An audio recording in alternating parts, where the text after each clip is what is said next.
네, 할렐루야. 네, 지난주 말씀에 다시 살펴야 할 마게도냐가 있고 또 계속해서 신경 써야 할 예루살렘이 있고 또 비전을 가지고 찾아가야 할 로마가 있다고 하셨는데 정말로 말씀처럼 담임 목사님이 4주간 일정으로 미국 한인교회 사경회와 또 현지 목회자 세미나를 위해서 지난주 수요일 출국하셨습니다. 사실 그 담임 목사님이 출타를 하시면 부목사 입장에서는 살짝 이제 방학 같은 느낌이 이제 있는데 딴짓하지 말고 깨어 있으라고 이렇게 2주간 주일 설교를 맡겨 주셨습니다. 이번 주에는 오늘 주신 말씀으로 이제 민산이 이야기를 좀 하고 다음 주에는 민산이 말고 제 이야기를 좀 더 해보려고 합니다. 예전에는 민산이의 아빠로 또 요즘에는 그 노은이와 지훈이의 할아버지로 살아가고 있는데 아침마다 이제 항상 전쟁을 치르고 있습니다. 두 아이를 키우는 뭐 집은 어디나 다 마찬가지일 텐데 이제 저의 공간이 이제 하나둘 다 이렇게 사라지고 뭐 흔적만 남았어요.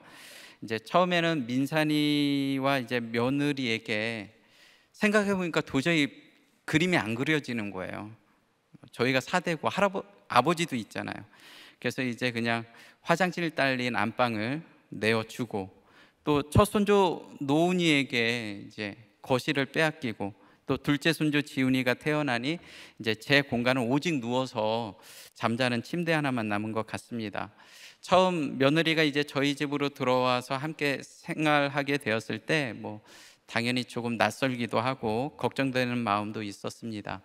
뭐 잘 아시는 것처럼 저희 아내가 4대 시집살이를 하며 고생을 많이 했는데 이제 20살짜리 며느리가 아내처럼 4대 시집살이를 하게 되었다고 생각을 하니 불쌍히 여기는 마음도 들었습니다.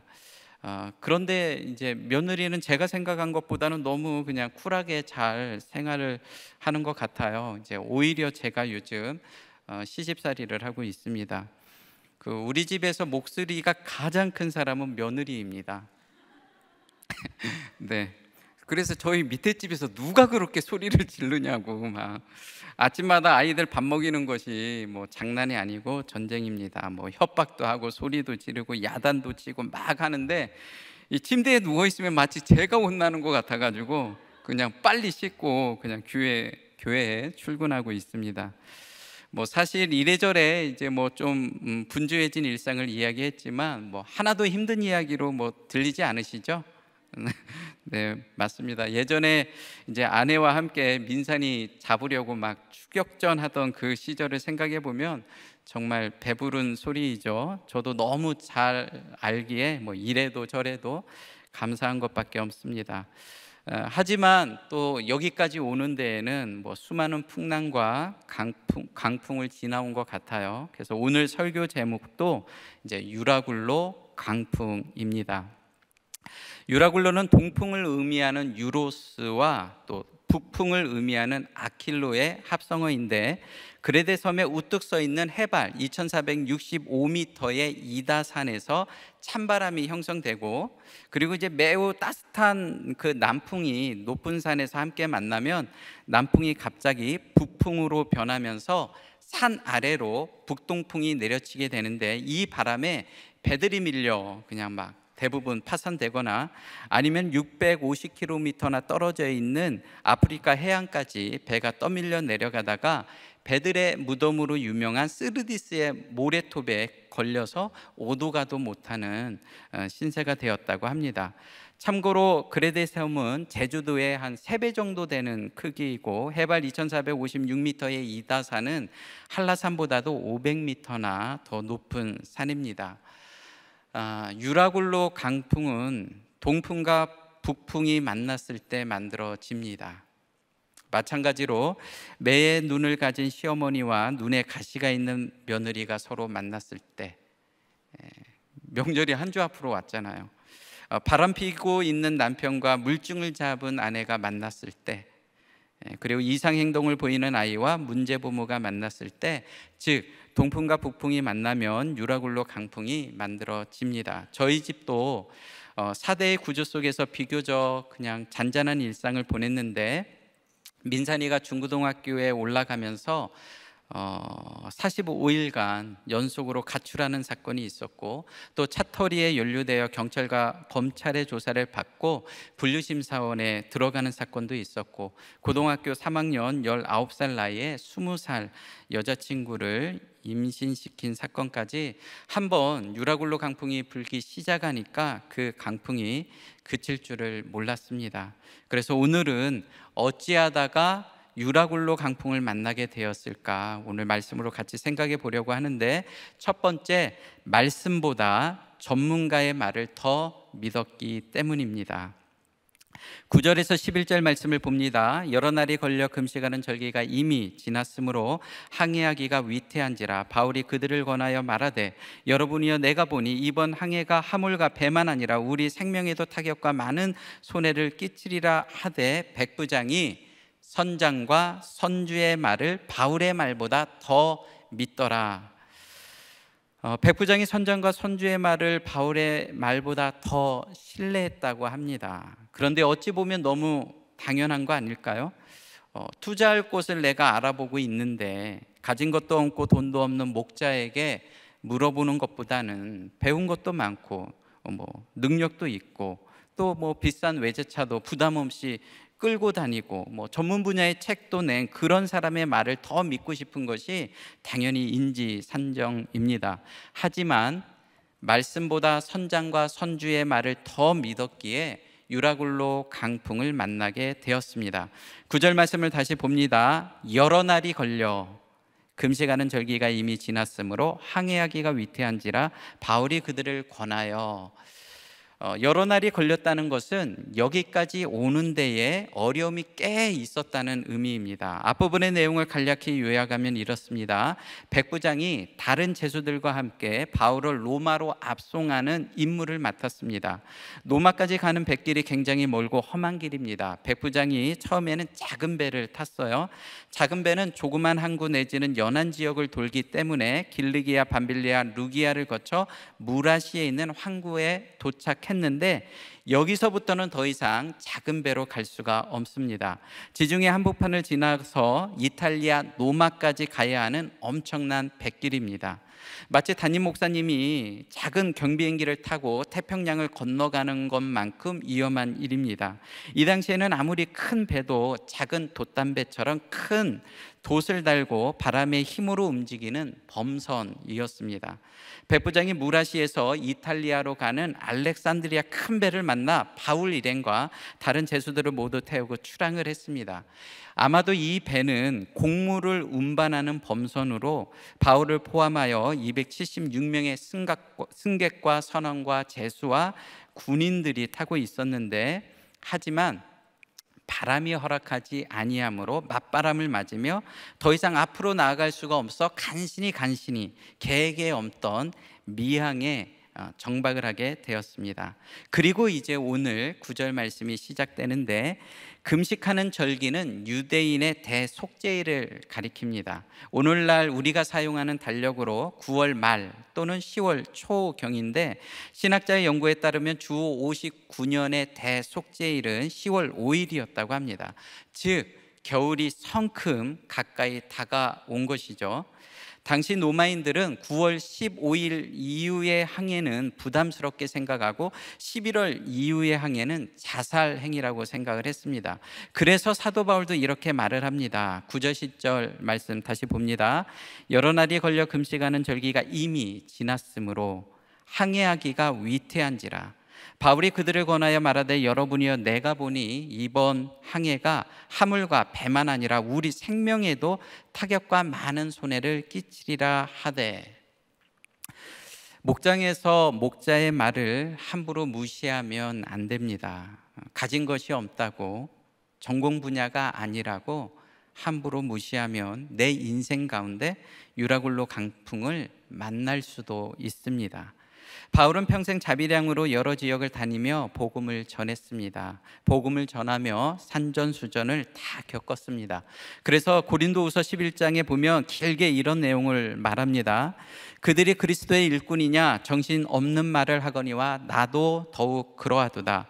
내가 수고를 넘치도록 하고 옥에 갇히기도 더 많이 하고 매도 수없이 맞고 여러 번 죽을 뻔하였으니 유대인들에게 40에서 하나 감한 매를 5번 맞았으며 3번 태장으로 맞고 1번 돌로 맞고 3번 파손하고 몇 번이요? 3번 배가 파손되었다고 합니다. 일주일을 깊은 바다에서 지냈으며 여러 번 여행해서 강의 위험과 강도의 위험과 동족의 위험과 이방인의 위험과 신의 위험과 광야의 위험과 바다의 위험과 거짓 형제 중의 위험을 당하고 또 수고하며 애쓰고 여러 번 자지 못하고 줄이며 목마르고 여러 번 굶고 춥고 헐벗었노라. 내 속에 눌리는 일이 있으니 곧 모든 교회를 위하여 염려하는 것이라. 누가 약하면 내가 약하지 아니하며 누가 실족하면 내가 애타지 아니하더냐. 내가 부득불 자랑할진대 내가 약한 것을 자랑하노라. 천막이나 치는 바울이 바닷길에 대해서 뭘 알겠냐고 함부로 무시하면 안 됩니다. 전공 분야가 아니어도 산전수전을 다 겪으면서 목자가 되고 초원지가 되었기에 귀담아 들을 말이 있고 곱씹어 봐야 할 내용이 있습니다. 그냥 하는 말인 것 같아도 십자가를 길러놓고 여기까지 왔기에 할 수 있는 이야기입니다. 민산이가 한참 사고를 칠 때 우리 중고등부 사역자들이 저희 집으로 신방으로 오겠다는 거예요. 이제 문제아는 없고 문제 부모만 있기에 중고등부에서 이제 신방으로 오면 당연히 아이들에게 속에 있는 이야기를 끄집어내서 할 수 있도록 부모님 앞에서 아마 도와줄 것이고, 엄마 아빠는 이제 그 이야기를 다 듣고 함께 나누고 먼저 엄마 아빠가 적용할 수 있도록 도와줄 텐데, 이제 목사인 제가 그 자리에 있는 게 정말 싫더라고요. 목사인 내가 신방을 가야 하는데 신방을 받으려고 하니 그냥 불편하고 싫었어요. 그래서 이제 저도 다른 일정을 잡아 신방을 가고 이제 아내가 집에서 아들과 함께 신방 오신 사역자님들을 맞이했습니다.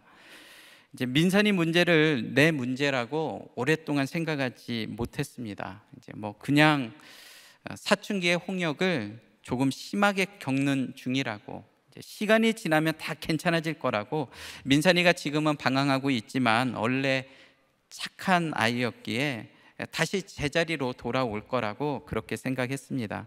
목사인 내가 스스로 선장이 되고 선주가 되고 백부장이 되어서 작은 거루를 타고 다른 곳으로 혼자 신방을 다닌 것 같습니다. 그때는 불어오는 작은 맞바람이 유라굴로 강풍이 될 줄은 미처 몰랐습니다. 적용 질문을 드립니다. 내 인생 가운데 만난 유라굴로 강풍은 무엇입니까? 말씀보다 전문가의 말을 더 신뢰하고 있지는 않습니까? 스스로 선장이 되고 선주가 되고 백부장이 되어서 무리한 항해를 계속하고 있지는 않습니까? 그때 그 처방을 내가 들었어야 하는데 지금 와서 후회하거나 회개하는 것은 무엇입니까? 네, 사실 그런데 이제 백부장이 바울을 무시하지는 않았어요. 이제 전후 그 본문을 쭉 우리가 큐티 해와서 아시지만 바울이 비록 제수의 신분이긴 하지만 많은 편의를 봐주기도 하고, 또 항구에 잠시 정박했을 때는 성도들과 친구들을 만날 수 있도록 한 일주일 정도 시간도 주고 상당한 자유를 배려해 주기도 했습니다. 그럼에도 불구하고 백부장이 선장과 선주의 말을 더 믿은 것은 듣고 싶은 이야기가 있고 원하는 것이 있기 때문입니다. 어찌하다가 유라굴로 강풍을 만나게 되었을까요? 두 번째, 좀 더 편한 곳을 찾아 떠났기 때문입니다. 12절 말씀을 봅니다. 그 항구가 겨울을 지내기에 불편함으로 거기서 떠나 아무쪼로 베니스에 가서 겨울을 지내자 하는 자가 더 많으니 베니스는 그네대 항구라. 한쪽은 서남을 한쪽은 서북을 향하였더라. 미양에서 베니스로 옮겨 그곳에서 겨울을 지내자고 합니다. 미양도 그네대 섬의 한 항구이고 베닉스도 65km 정도 떨어져 있는 같은 섬의 또 다른 항구입니다. 미양은 문자 그대로 아름다운 항구라고 할 수 있는데 여름 한철 휴가지로 보내기는 딱 좋지만 이제 봄바람이 불기까지 겨울을 나기에는 여러 가지로 불편한 것이 많다는 것이죠. 그래서 65km부터 떨어져 있는 바람을 막아주는 반달 모양의 항구 베니스로 가고자 했습니다. 무슨 전문적인 소견이 있어서 백부장의 마음을 움직인 것 같아도 그렇지 않다는 거예요. 너도 나도 여기보다는 저기가 낫다고, 미양에서 3개월 동안 뭐 하며 지낼 거냐고, 이렇게 사는 것도 사는 거냐고. 베니스는 미양보다 더 큰 항구이고 먹고 마실 것도 풍부하고 술집도 있고 나이트클럽도 있고 놀이시설도 다 갖추어져 있다고. 좀 더 편한 곳을 찾아 떠났는데 유라굴로 강풍을 만나게 되었습니다. 내가 있는 곳이 미양입니다. 조금 불편하고 찬바람이 불고 비좁은 것 같아도 하나님께서 지금 나에게 허락하신 가장 아름다운 항구라고 이름을 붙여 주셨습니다. 그런데 우리는 좀 더 편한 곳을 찾아 무리하게 항해하니 유라굴로 강풍을 만날 수밖에 없습니다. 내 삶에 사건이 일어나는 것은 우리가 너무 많이 들은 것처럼 내 삶의 결론이라고 했습니다. 요즘 직장에 가면 다 주식을 하고 비트코인을 한다고 합니다. 쉬는 시간 담배를 피우면서 하는 얘기가 누구는 이렇게 대박을 쳤네, 너도 나도 주식을 하든지 비트코인을 하든지 마지막 영혼까지 끌어모아 집을 산다고 하니 나만 뒤처지는 것 같아서 함께 배를 타고 무리하게 항해를 하다가 유라굴로 강풍을 만나는 경우가 많습니다. 무조건 이것도 하지 말고 저것도 하지 말라는 것이 아닙니다. 때와 시를 분별하지 못하면서 여기에 휩쓸리고 저기에 휩쓸리지 말라는 것입니다. 먼저 나에게 허락하신 이곳이, 내가 있는 이곳이 가장 아름다운 항구 미양인 것을 알아야 때를 기다릴 수도 있고 겨울이 지나고 봄바람이 불기까지 참고 인내할 수도 있습니다. 저희 아버지는 늦은 나이에, 제가 지금 50이거든요. 플러스 30, 그럼 이제 80인데 저희 아버지는 이제 늦은 나이에 그 다단계 ATM, 그 현금 서비스 뽑는 거 말고요, 그러니까 약자로 ATM에 이제 빠져 있습니다. 뭐 같이 시작한 다른 분들은 성공을 했는데 본인은 저와 아내 때문에 너희들이 도와주지 않아서 ATM으로 성공하지 못했다는 것이 이제 아버지의 주제가입니다. 예수님은 베드로에게 사람 낚는 어부가 되라고 하셨는데 저희 아버지는 저와 아내에게 ATM 전도사가 되라고 하시는 것 같습니다. 이제 저희가 꿈쩍도 안 하니 이제 저희가 없을 때 기어코 민산이를 그 ATM 회원으로 가입을 시켰어요. 뭐 그렇게만 하면 뭐가 될 줄 아시는 것 같아요. 이제는 아버지도 많이 지치신 것 같고 자포자기하는 마음도 생긴 것 같은데 여전히 배에 돛을 달고 ATM 바다로 나가고 싶어 합니다. 지금까지 갖다 바친 돈이 아까워서 중간에 그만둘 수가 없다고 얼마 전에 누님이 운영하는 가게에 잠시 들려서 이제 그런 이야기를 하시다가 갔다고 합니다. 이제 지금도 아버지 방을 딱 열고 들어가면 그 책상 바로 위에 컴퓨터 앞에 오래된 표어가 하나 붙어 있어요. 뭐 저런 표어가 아니고 이정일님은, 아이고 아버지 성함을 얘기했네. 아버님은 2019년 9월 상반기에 판매사에 달성하였습니다.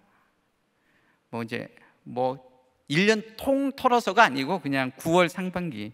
그래서 아마 모르긴 몰라도 아버지 돈으로 이제 산 것이 많고 뭐 100만 원을 쓰면 포인트로 몇만 원이 쌓였을 뿐일 텐데 그것이 본인의 노후를 보장해 줄 것 같다고 그렇게 미련을 버리지 못하시고 유라굴로 강풍에 멀리 떠내려가려고 하십니다. 적용 질문을 드립니다. 조금 불편하고 찬바람이 불고 비좁은 이곳이 나에게 허락하신 가장 아름다운 항구 미양이라는 고백이 있습니까? 좀 더 편한 곳을 찾아 헛된 욕심으로 무리한 항해를 하고 있지는 않습니까? 미양에서 베니스로 갈아타고 싶은 것은 무엇입니까? 자동차입니까? 집입니까? 학벌입니까? 주식입니까? 10년 전에 나온 영화 중에 뭐 최종병기 활이라는 영화가 있었어요. 한국 영화인데 뭐 상당히 재밌었어요. 너무 박진감이 넘치고 재미있게 본 영화인데 그 영화에 나오는 명대사가 한참 유행을 탔습니다. 두려움은 극복하면 될 뿐 바람은 계산하는 것이 아니라 극복하는 것이다. 너무 멋있는 말 아닙니까? 하지만 영화는 영화일 뿐 성경에는 극복이라는 단어가 없습니다. 성경이 두껍잖아요. 거기에 극복이라는 단어가 없어요. 참고 인내하고 기다리고 또 기다리고 마침내는 눈물의 골짜기를 통과하는 것이지 멋있게 내 힘으로 극복할 수 있는 것이 아닙니다. 어찌하다가 유라굴로 강풍을 만나게 되었을까요? 세 번째, 순풍이 변하여 강풍이 되었습니다. 13절 14절 말씀을 봅니다. 남풍이 순하게 불매 그들이 뜻을 이룬 줄 알고 닷을 감아 그레데 해변을 끼고 항해하더니 얼마 안 되어 섬 한가운데로부터 유라굴로라는 강풍이 크게 일어나니 백부장이 말씀보다 선장과 선주의 말을 듣고 출항을 결정했을 때 때마침 남풍이 순하게 불매 순풍에 돛을 달았습니다. 이처럼 우리도 잠깐 불어오는 순풍 때문에 주식에 손을 대고 전문가의 말에 전 재산을 다 거는 경우도 있습니다. 순풍이 불 때 깨어 있어야 합니다. 순풍이 분다고 무작정 좋아할 것이 아닙니다. 내가 지금 말씀을 듣고 있는지 선장과 선주의 말을 듣고 있는지 분별해야 합니다.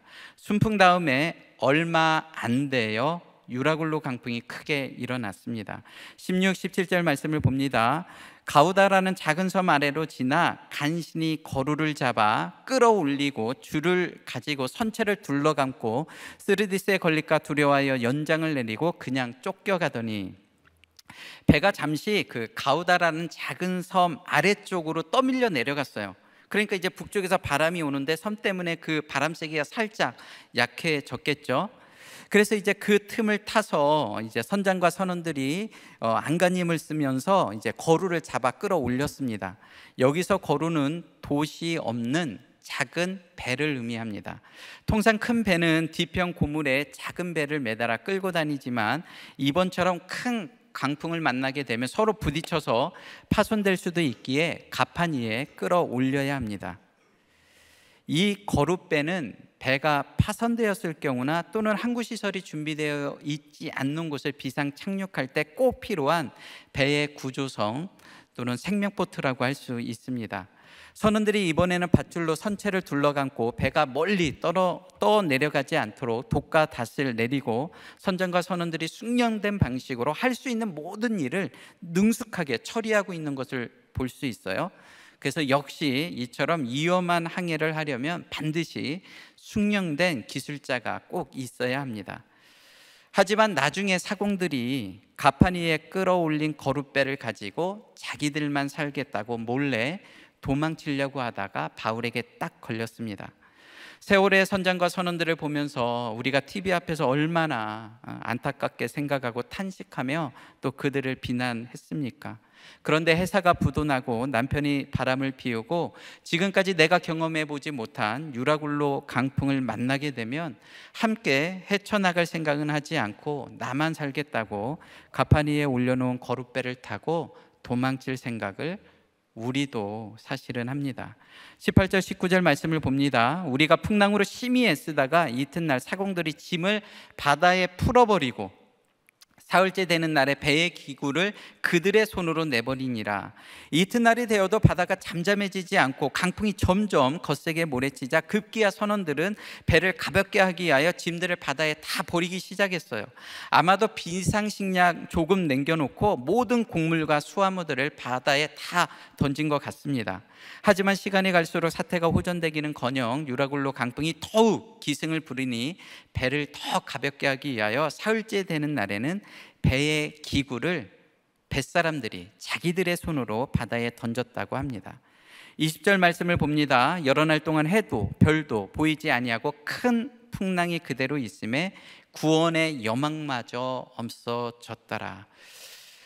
두려움은 극복하면 될 뿐 바람은 계산하는 것이 아니라 극복하는 것이라고 선장과 선원들도 그렇게 생각했을지도 모를 텐데 내가 아무리 해도 안 되는, 아무리 발버둥쳐도 깊은 수렁으로 더 깊이 빠져들어가는 구원의 여망마저 사라진 해도 달도 별도 보이지 않는 지금 내가 어디에 서 있는지 망망대해 바다 한가운데서 아무것도 할 수 없는 그런 한계 사항이 찾아왔습니다. 적용 질문을 드립니다. 순풍이 변하여 강풍이 된 사건은 무엇입니까? 어떻게든 극복해 보려고 안간힘을 쓰며 발버둥을 치며 악을 쓰며 피를 토하며 마지막까지 내 힘으로 극복해 보려고 한 적이 있습니까? 해도 달도 별도 보이지 않는 망망대해 한가운데서 구원의 여망마저 사라진 채 죽음을 생각한 적이 있습니까? 민산이의 사춘기는 아주 작은 바람으로 시작되었습니다. 중학생이 된 아들이 그 교복 바지의 통을 줄여달라고 하는 거예요. 그래서 이제 아내가 수선집에서 이제 통을 줄여 가지고 왔는데 더 줄여달라고 이제 고집을 계속 쓰는 거예요. 그래서 이제 결국은 학교 규정을 이제 다 어기면서 이제 민산이도 이제 지금 아저씨가 됐거든요. 근데 이제 그때는 진짜 핸섬하고 다리도 얇았어요. 근데 민산이 그 얇은 다리가 겨우 그냥 정말 겨우 들어갈 정도로 마치 그냥 교복 바지를 레깅스처럼 그때 당시에 이제 입고 다녔습니다. 그래서 그때는 이제 잔잔한 바람이 이제 유라굴로 강풍이 될지는 정말 몰랐습니다. 그래서 동료 사역자들이 신방을 오겠다고 했는데도 그냥 저는 혼자 거룻배를 타고 다른 곳으로 신방을 다녔습니다. 잠깐 지나가는 바람이라고 생각을 했어요. 민산이가 워낙 착한 아이였기 때문에 사춘기가 지나면 민산이도 자기 자리로 돌아올 거라고, 얼마 후에는 괜찮을 거라고 그렇게 생각했습니다. 하지만 2465m 높은 산에서 한번 바람이 불기 시작하니 정신을 차릴 수가 없었습니다. 한 번 나가면 들어올 생각을 안 하고, 한 번 자면 일어날 생각을 안 하고, 살수망이 없는 아이처럼 멍 때리고 있는 민산이를 보면 마음이 아팠습니다. 하지만 내 힘으로 극복을 하려고 하니 민산이를 도와주기보다는 사건을 더 크게 만들 때가 종종 있었습니다. 민산이가 45일 집을 가출한 사건도 그랬고, 민산이가 오토바이 문제로 경찰서에 연락이 왔을 때도 제가 문제를 더 크게 확대시키니 아들이 아빠와 가정에 마음을 두지 못하고 세상으로 계속해서 떠내려간 것 같습니다.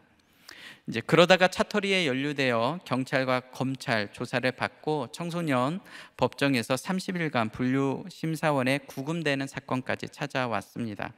이제 그 정도 되니까 정말 이제 걱정이 몰려오기 시작하더라고요. 아들이 감옥에 들어간 거잖아요. 민산이는 군대 생활을 못할 거라고 이제 생각을 했어요. 요즘 넷플릭스에서 드라마 DP라는 드라마가 이제 유행이라고 하는데, 만약에 민산이도 군대 가면 탈영병 아니면 간신병사가 되지 않을까 막 그런 생각이 들었거든요. 그런데 얘가 이제 분류심사원에 들어간 거예요. 아침에 일어나고 저녁에 자는 이 기본적인 생활이 전혀 안 되니 분류심사원의 엄한 규율과 벌정 때문에 이제 30일 후에 또 소년원으로 이제 가는 최종 판결을 받는 것은 아닌가 걱정이 되었습니다. 그런데 이제 하지만 미항에서 출발한 배가 가우다라는 그 작은 섬에 들어가면서 바람의 세기가 약해졌다고 했잖아요. 그리고 이제 거기서 간신히 거루를 잡아 끌어올렸다고 했는데, 민산이가 분류심사원에서 모범수로 상장을 받고 또 법정에서 판사님께 칭찬을 듣고, 저는 이제 그 여자 판사님한테 혼났었는데, 여자 판사가 무서워요. 여자 판사가 죄를 안 졌잖아요. 여자 판사는 너무 무서웠어요. 막 저한테 그냥 그런데 이제 어쨌든 민산이는 그 분류심사원 마치고 거기서 상장 받아가지고 그 판사님께 칭찬을 듣고 또 무사히 그냥 집으로 돌아오게 되었습니다. 분류심사원에서 출소하던 날 잠깐 교회에 들려 담임 목사님께 온 가족이 감사 인사를 드렸고, 민산이도 30일간 분류심사원에서 큐티를 하며 자기의 간증거리가 생겼습니다. 순풍이 부니 돛을 단다고 그렇게 베니스까지 순항할 줄 알았는데 그날 저녁 친구들과 어울리느냐고 집으로 돌아오지 않았고, 친구들과 매운 음식에 술을 퍼 마시느냐고 분류심사원에서 나온 첫 주일 예배를 드리지 못했습니다. 그렇게 민산이를 태운 배는 유라굴로 강풍에 계속해서 떠밀려 내려가고 있었습니다. 그러던 중에 이제 하루는 아내로부터 전화가 왔어요. 민산이가 저한테 할 이야기가 있다고 합니다. 언제 들어올 거냐고. 또 무슨 얘기를 하려고 하나 집에 들어가니 이제 민산이가 선뜻 말을 꺼내지 못했습니다. 여자친구가 임신을 했다고 합니다. 뱃속에 있는 아이를 자기가 지키고 싶다고, 자기가 아이와 여자친구를 책임지고 싶다고, 마음속으로 민산이에게 수없이 돌을 던졌습니다. 그 이야기를 들으며. 네가 책임을 진다고? 네가 책임이라는 게 뭔지 알기나 해? 그렇게 화살을 수도 없이 민산이에게 쏘았습니다. 순풍이 변하여 강풍이 되었을 때 3년 전 그때도 담임 목사님이 해외 집회로 출타 중에 계셨었어요. 근데 이제 목사님의 집회 일정이 이제 늘어나면서 돌아오는 주일날 갑자기 이태원 목사가 설교를 하는 메일을 이틀 전에 받고 설교 준비를 하는 중에 이제 민산이 여자친구 임신 사건을 알게 된 겁니다. 그래서 속으로 이런 생각이 들더라고요. 이 나쁜 놈, 아니 솔직히 얘기하면 나쁜 새끼. 이 말을 하려면 며칠 있다가 주일 설교 끝나고 차라리 말을 하지. 그냥 지금 이렇게 무작정 폭탄을 터뜨리면 나는 어떻게 하라는 건지 그냥 저 혼자 거룻배를 타고 더 이상 도망갈 곳이 없어서 힘이 들었습니다. 3년 전 이 자리에서 주일 설교를 할 때 이제 어떻게 강대상 앞에 내가 서야 할지, 또 어떻게 말을 해야 할지 육지가 보이지 않는 바다에 홀로 떠 있는 기분이었습니다. 그날 주일 설교 때 예배에 참석하신 모든 집사님들이 막 그때는 여기가 정말 코로나 때가 아니니까 가득 찼었잖아요. 이제 민산이 그 기막힌 소식을 듣고 그냥 짧은 한숨이 그냥 크게 들리더라고요. 그리고 그냥 적막감이 흘렀습니다. 아마 그때 3년 전을 생각하시는 분들은 다 기억이 나실 텐데 그 순간 태풍의 중심지에 제가 들어온 것처럼 개미 소리도 들리지 않았습니다. 일부 예배를 마치고 사역자실에 잠시 올라갔는데 동료 사역자들도 선뜻 다가와서 눈을 맞추지 못하는 거예요. 주일 2부 예배도 숨막히는 적막감 속에서 설교를 마쳤습니다. 예배가 끝나고 가운데 중앙 통로 뒤에 서 있는데 이제 선동님들도 당연히 선뜻 다가와서 인사하지 못하고 뭐 은혜 받았습니다 막 그런 얘기는 뭐 기대도 못하고 그냥 멀찍이 떨어져서 그냥 살짝 이렇게 눈인사를 하는 건지 째려보는 건지 막 제 마음이 그러니까 막 강대상에서 설교할 때보다 설교하는 시간보다 설교 끝나고 저 뒤에 이제 서 있는 시간이 더 길고 힘들었습니다. 그런데 이제 한 남자 집사님이 이제 다가오셔서 이제 저에게 이렇게 살짝 안아주면서 이러시는 거예요. 이제 목사님 왜 이리 힘들어하세요? 사람이 죽은 것도 아닌데. 근데 순간 그 얘기를 들으면서 머리는 띵한데 마음이 좀 평안함이 이렇게 딱 오더라고요. 홀로 망망대해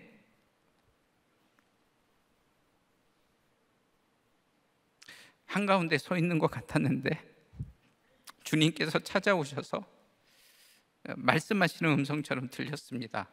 그렇지, 맞아. 사람이 죽은 것도 아닌데. 이제 그 마음이 있어서 이제 3부 때까지 그때 버틸 수 있었던 것 같습니다.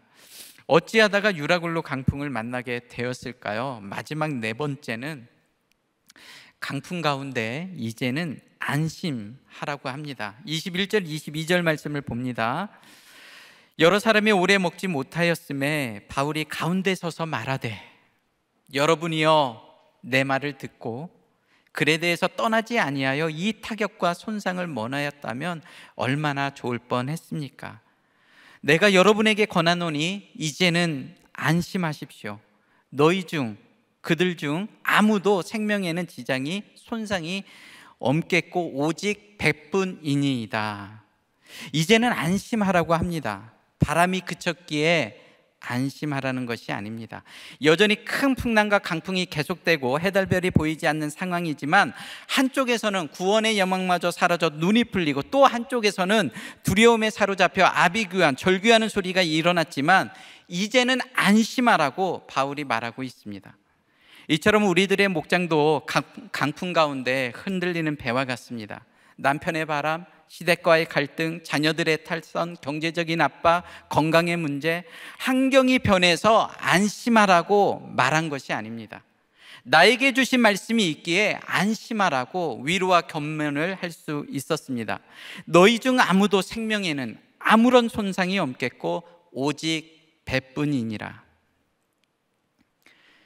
수치와 조롱을 당할 각오를 하면 사실 평안과 안식이 찾아올 텐데, 수치와 조롱을 당하지 않으려고 하니 불안하고 두렵고 무서운 게 많습니다. 배가 파손되면 다 죽을 것 같지만 배가 파손되어야 생명을 얻을 수 있다고 합니다. 사람이 죽은 것도 아닌데 왜 그렇게 힘들어했을까요? 더 이상 저 혼자 살겠다고 거룻배를 타고 도망갈 곳이 없었기 때문입니다. 추석이 한 주 앞으로 다가왔습니다. 그런데 3년 전 그때도 이제 민산이와 유라굴로 강풍이 심하게 불었을 때도 딱 이맘때예요. 그래서 민산이 여자친구 집에도 이제 정신이 좀 드니 빨리 알려야 되겠다는 생각이 들더라고요.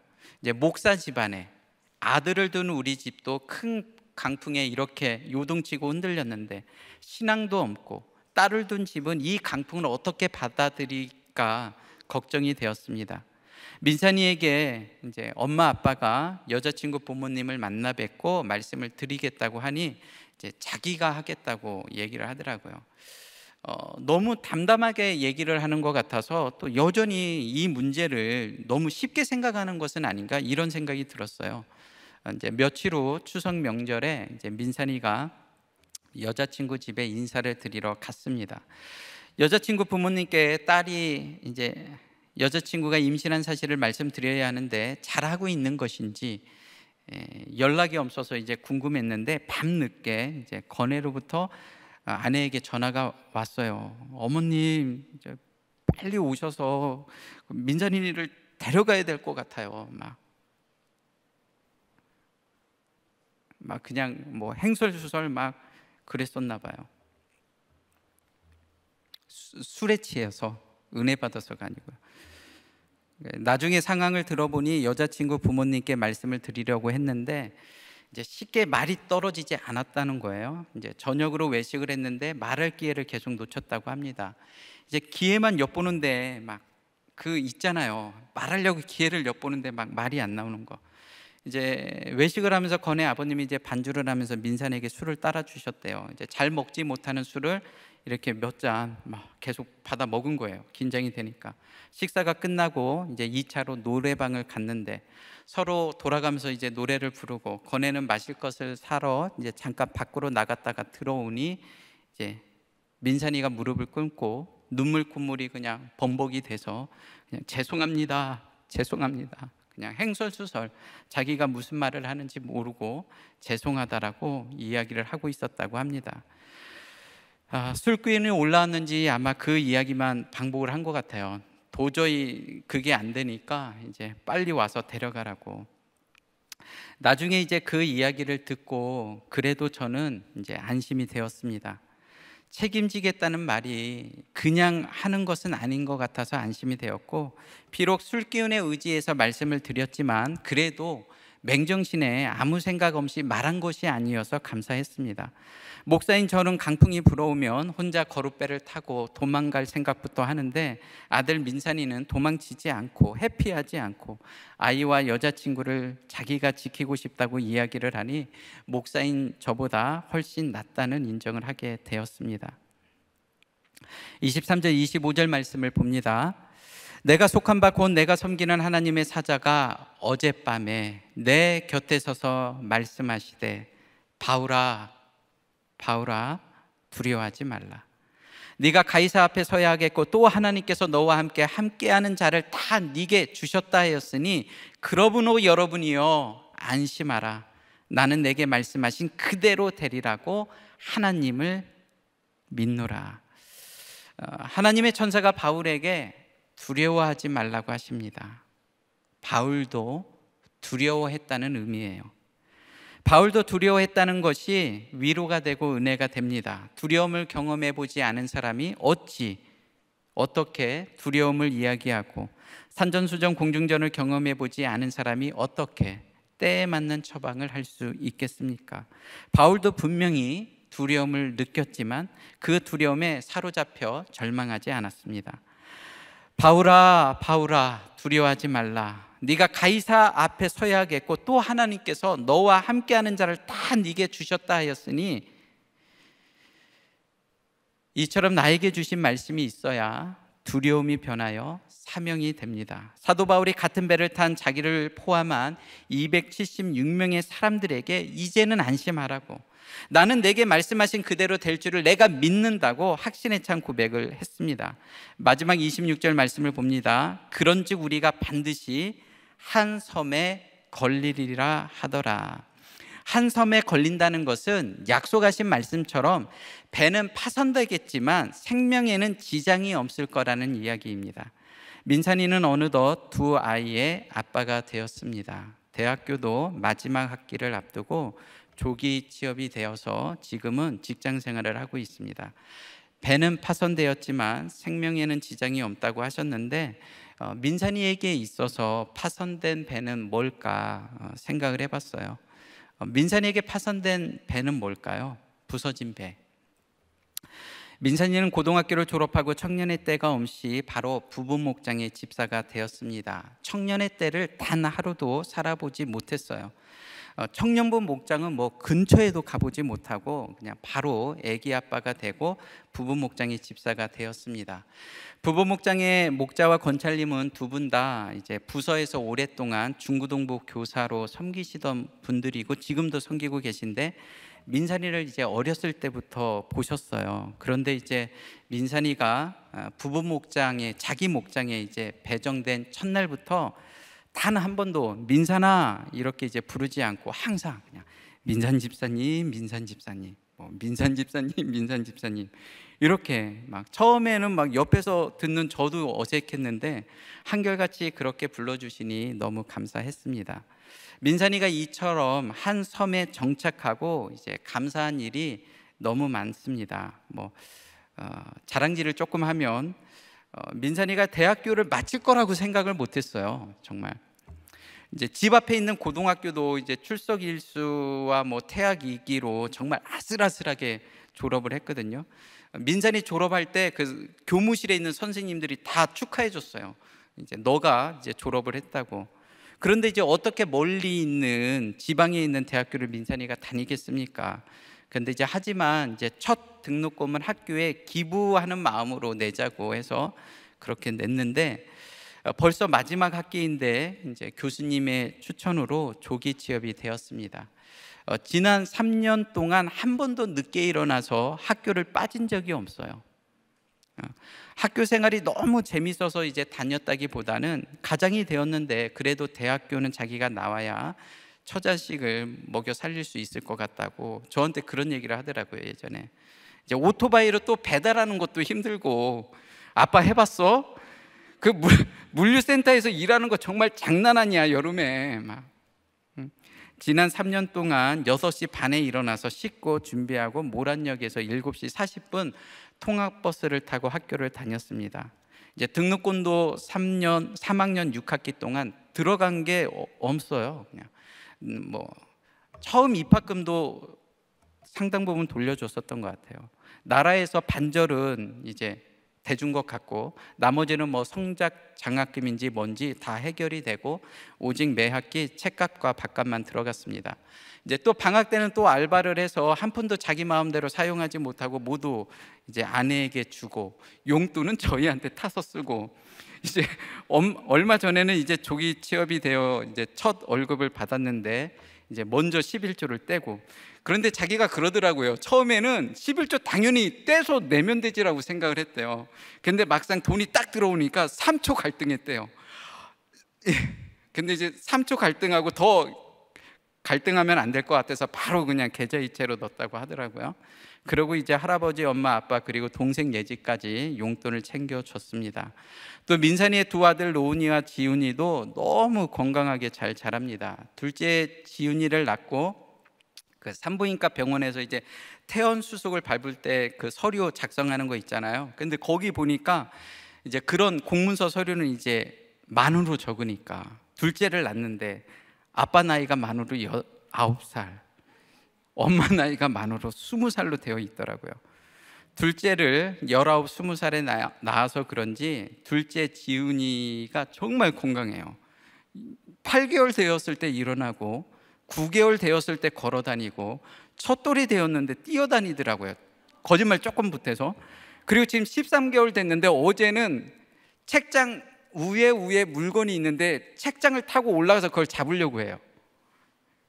뭐 그 정도로 막 건강하게 무럭무럭. 깜짝 놀래요. 이제 소아과 가면은 몸무게가 너무 많이 나가서. 그런데 이제 민산이가 한 가정을 이루고 같이 살면서 가장 감사했던 순간은 민산이가 어느 날 저에게 이제 공지 문자를 하나 전달을 해주더라고요.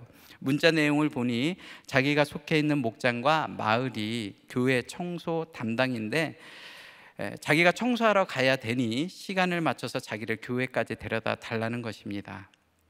한 섬에 걸린다는 것은 배는 파손되지만 생명에는 지장이 없을 거라고 말씀을 드렸는데, 민산이에게 파손된 배는 살아보지 못한 청년의 때이지만 목장이 민산이의 한 섬이 되어서 이제는 순풍이 좀 본다고 돛을 달고 나갈 생각부터 하지 않고, 지금이 머물러야 할 때인지 기다려야 할 때인지, 아직 겨울인지 언제까지 좀 더 참고 기다려야 하는지 가장 아름다운 항구 목장 미양에서 묵고 가니 첫 월급을 받았을 때보다도 두 아이가 건강하게 태어난 모습을 봤을 때보다도 나 오늘 교회 가서 교회 청소해야 하니 시간 맞춰서 데려달라고 공지 문자를 받았을 때가 가장 기쁘고 감사한 일이 되었습니다. 오늘 본문 말씀처럼 하나님의 말씀대로 되지 않은 것이 하나도 없고 말씀대로 다 된 것 같습니다. 적용 질문을 드립니다. 아직도 강풍중에 있지만 이제는 안심하라고 합니다. 이 말씀이 나에게 주시는 음성으로 들립니까? 배가 부서질까 봐 여전히 두려움에 사로잡혀 있지는 않습니까? 나에게 붙여주신 한 섬은 무엇입니까? 가족의 구원을 위해서 마땅히 파손되어야 할 나의 배는 무엇입니까? 마지막으로 한 집사님의 큐티 나눔을 공동체 고백으로 소개하고자 합니다. 저는 여자친구와 만나기 위해서 우리들께 오게 되었습니다. 하지만 부모님의 사건을 겪으며 결혼할 생각도 마음도 없었습니다. 그런데 청년부 목장에 참석하고 아내와 유치부를 섬기며 자신의 죄를 고백하고 회개하며 적용하는 집사님들과 지체들을 보며 저의 힘든 집안 이야기를 할 수 있었습니다. 상식을 넘어선 부모님의 부부싸움을 보면서 혼자 살려고 했던 저에게 너만 겪는 고난이 아니라며 청년부 목자 형과 유치부 선생님들의 외침으로 우리들 교회에 정착할 수 있었습니다. 14년이란 시간이 흘렀지만 부모님은 여전히 싸우시고 이혼하시겠다는 소식까지 들려 부모님을 뵈러 갔습니다. 예전처럼 집안의 물건들은 깨어져 있고 또 아버지 휴대폰은 망치로 박살났고 어머니는 이곳저곳 멍자국이 났고 아버지는 온몸에 손톱 자국이 있었습니다. 평소에 말이 없는 아버지가 다방에 가셨는데 그곳에서 어머니에게 걸려온 전화를 받고 그 전화를 끊어지지 않은 채 다방에서 아버지의 목소리와 여자 목소리가 섞이며 대화하는 소리에 어머니가 빡이 치셨습니다. 새로 알게 된 사실은 과거에도 아버님의 바람으로 부부싸움이 있었다고 합니다. 모든 사실이 드러나니 이제 아버지는 떠나겠다고, 더 이상 어머니라 살 수 없다고, 집도 돈도 다 포기하고 떠나겠다고 회피하시는 모습에 이 아들 집사님이 어머니에게 무릎 꿇고 진심으로 사과를 하시라고 말씀을 드리니 아버지가 어머니에게 무릎을 꿇고 사과를 했습니다. 하지만 공동체와 교회에 나오시라는 겉면에는 여전히 싫다고 하시고 어머니는 교회보다 절이 좋고 아버지는 종교엔 자유가 있다며 저의 말을 외면하셨습니다. 발에 먼지를 털고 일어나고 싶은 마음이 가득했지만 나를 예수 믿게 해주시고 나의 구원을 위해 수고하신 부모님이라는 것을 이제는 너무 잘 알기에 앞으로도 AS 후속 관리를 잘 해야 할 것 같습니다.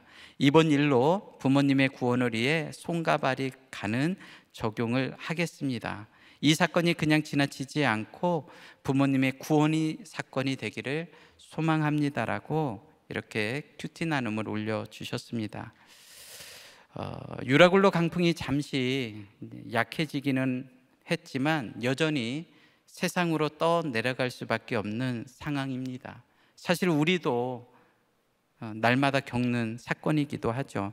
하지만 집사님이 공동체에서 말씀을 듣고 이렇게 적용을 하시니 민산이가 공동체와 목장에 잘 정착한 것처럼 집사님의 부모도 공동체에 꼭 붙어가기를 우리가 함께 기도하기를 원합니다. 이제 말씀을 맺겠습니다. 어찌하다가 유라굴로 강풍이 불었을까요? 말씀보다 전문가의 말을 믿었기 때문입니다. 좀 더 편한 곳을 찾아 떠났기 때문입니다. 순풍이 변하여 얼마 후에 강풍이 되었습니다. 하지만 오늘 주님께서 흔들리는 배 위에 있는 우리에게 이제는 안심하라고 말씀해 주십니다. 욕심의 배, 탐욕의 배, 또 세상 가치관으로 쌓은 모든 것이 파손되겠지만 말씀을 들은 사람은 한 사람도 죽지 않고 생명을 보존할 거라고 약속해 주셨습니다. 오늘 이 말씀을 우리가 기억하면서 우리 찬양하고 간절히 기도하겠습니다.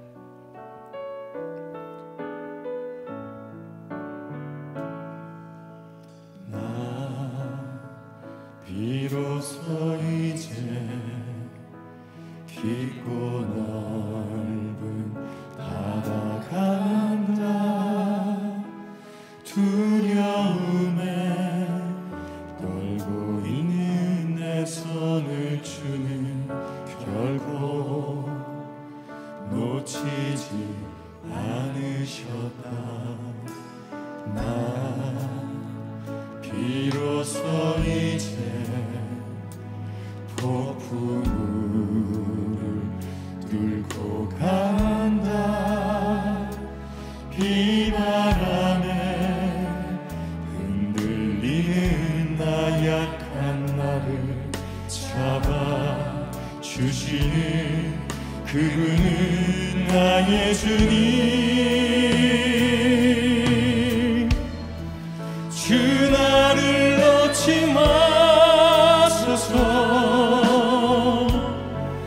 이 깊고 넓은 바다의 홀로 내 삶의 항해의 끝이 되시는 주님이시여. 날 의지합니다. 날 포기하지 마소서. 나 잠시 나를 의지하여도 내 삶의 항해의 방향을 잡아 주시옵소서.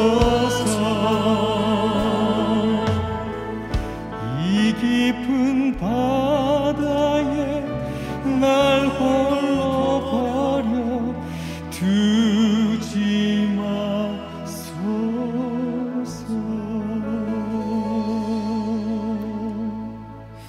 우리 이 시간 함께 간절히 기도하기를 원합니다. 여러분은 어떤 강풍을 만났습니까? 조금 불편하고 찬바람이 불고 비좁은 곳이지만 하나님께서 나에게 허락하신 가장 아름다운 항구에서 큐티하고 말씀 보며 기도하고 찬양하며 평범한 일상을 잘 살아가고 있습니까? 아니면 이렇게 사는 것이 초라하고 지겹다고 바람을 계산할 줄도 모르면서 말씀이 아닌 전문가의 말만 믿고 넓은 바다로 나왔다가 가진 것을 다 허비하고 구원의 여망마저 사라진 상태는 아닙니까?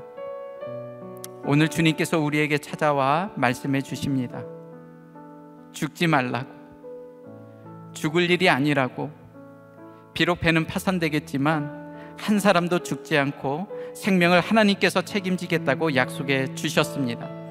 마땅히 버릴 것은 버리고 마땅히 부서져야 할 것은 부서지겠지만 작은 섬 목장에서 순풍이 아닌 성령의 바람을 참고 기다릴 수 있도록 도와달라고 이 시간 우리 간절히 주의 이름을 부르며 함께 기도하겠습니다. 하나님 아버지, 오늘 대표 간증을 해주신 집사님처럼 저는 아들의 문제를 공동체에 구체적으로 묻지 못하고 공동체의 처방대로 성령이 경영을 하지 못하고 스스로 성장이 되고 선주가 되고 백부장이 되어서 오히려 사건을 키울 때가 종종 있었습니다.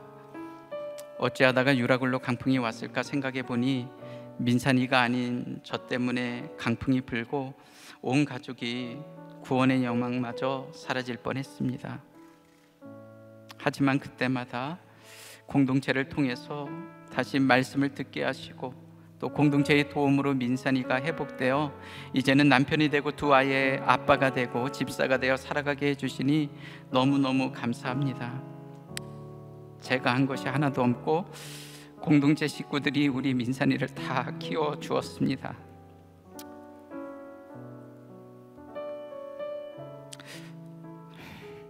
저도 이제는 사도 바울이 되어서 유다굴로 강풍 때문에 구원의 여망마저 사라진 공동체 식구들을 살피며 두려움이 변하여 사명이 되게 하여 주시옵소서. 오늘 말씀을 듣는 사람들 중에 내가 감당할 수 없는 유라굴로 강풍 때문에 나쁜 생각을 하신 분들이 있다면 그 모든 생각을 다 불로 태워 주시옵소서.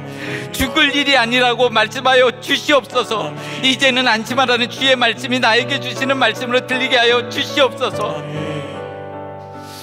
오직 말씀대로 이루어지는 인생을 살 수 있도록 불쌍히 여겨 주시옵소서. 오늘 말씀으로 약속해 주신 주의 음성을 나에게 주신 말씀으로 기억하며 예수 그리스도의 이름으로 기도드립니다. 아멘.